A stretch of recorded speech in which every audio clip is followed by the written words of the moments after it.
Hey guys, have you ever wondered any questions about your bearded dragon's shed or anything about their shedding process? Because as you can see right here, this shed almost looks like it's still a part of her, and this shed looks like it's coming off. It's like loose.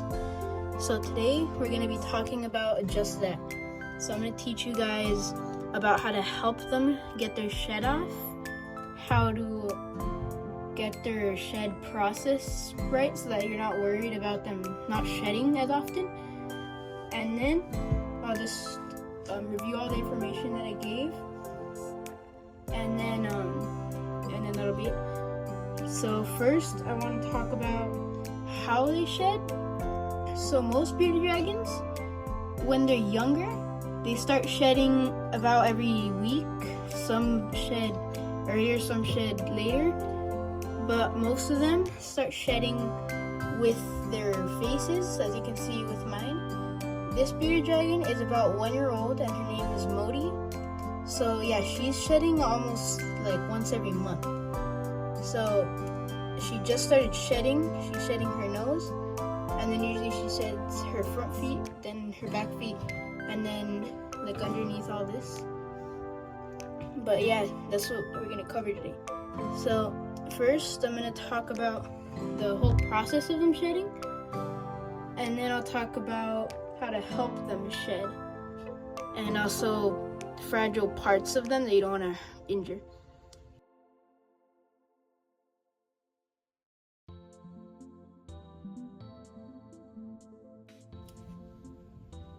So first, I'm going to talk about how to help your bearded dragon shed.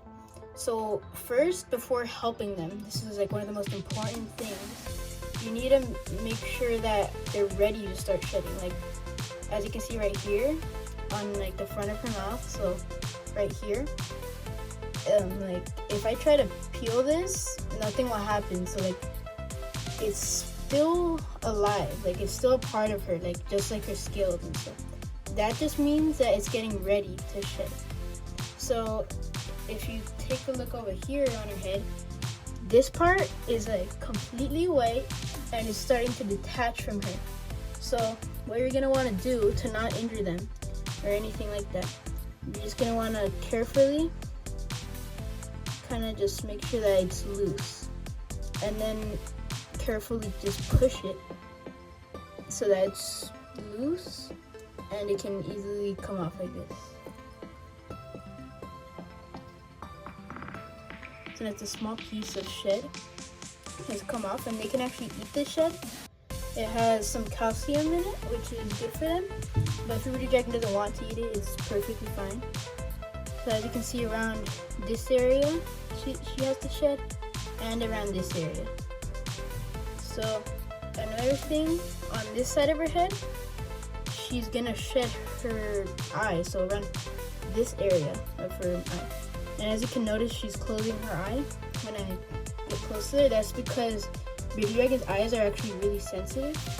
So like if they're gonna shed their eye and you want to help them, the best thing to do is just to make sure that they're not getting shed in their eyes, because that could prevent them from opening their eyes or seeing. It could also make them very uncomfortable.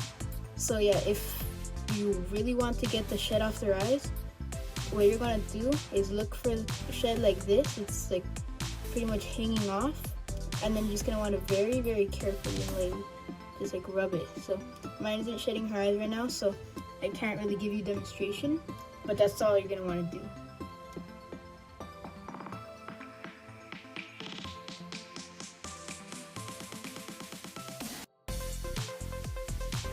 Okay guys, another way that you can help your bearded dragon shed is by giving them a warm bath, but that's if they're shedding their legs, their backs, or underbellies, including tail.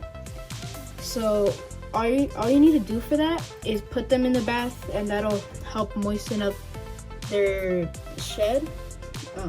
If it doesn't come off, you're gonna want to make sure that the shed is ready to come off before giving them a bath. But yeah, you should just give them regular baths while they're shedding.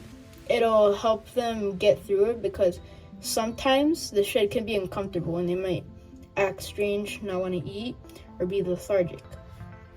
So another thing you can do with her, for example, she's shedding her face. You can just drip some water on her away from her eyes or nose, because that could hurt her, because if they get water in their eyes, it could like damage your eyes.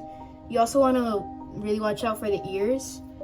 If you didn't know, the ears are these holes inside of their head. So yeah, we're gonna watch out for is the nose, the eyes, and the ears. So by a water bottle dripping, I mean like something small like this. She can also drink out of it if she wants to. But yeah, we bought this at the Dollar Tree, so yeah, it's pretty easy to get hold of one of these. So yeah, all you're gonna want to do is, if you find a loose shed that's ready to come off, you're just gonna want to kind of drip it like this.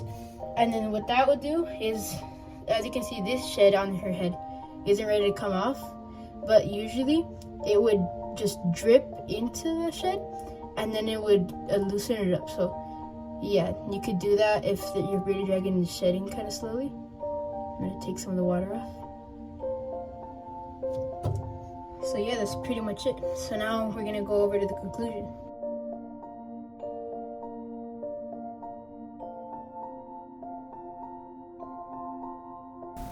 Okay guys, this is the conclusion / review. So I'm just gonna review some of the things that I talked about inside the video. So first, make sure to be careful when helping your dragon with their shed. Don't pull shed, only move it so it can easily come off as shown in the video. If your dragon pulls away or shows signs of aggression, give them a break to prevent injury for both of you. Because if you pull them too hard, it might pull off some of their scales, and also in their ears. You should not pull that. But yeah, they can get mad at you sometimes.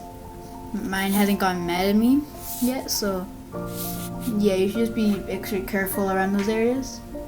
And second is, always check if the skin is ready before helping them. Make sure the shed is hanging off and fully white before taking off. So yeah, it should be completely transparent and crunchy, so like it shouldn't be like still attached to them. And if you notice that they're getting mad at you, you should give them a break so that they don't get more mad at you, just like it says in the first bullet point. Last bullet point, baths only help if they're shedding their legs, feet, body, or tail. They shouldn't be dipping their heads in water because they could drown or get water in their eyes or ears. That could injure them, and it will also only help if it's on their legs, feet, body, or tail, because those are the parts of the body that can get wet and will be getting wet in the baths. So yeah, you shouldn't just be giving them a bath all the time, especially if they don't like baths, but they do need regular baths no matter what. Alright, so that was the end of the video. I hope you enjoyed it, and make sure to like and subscribe so that I can continue making these videos.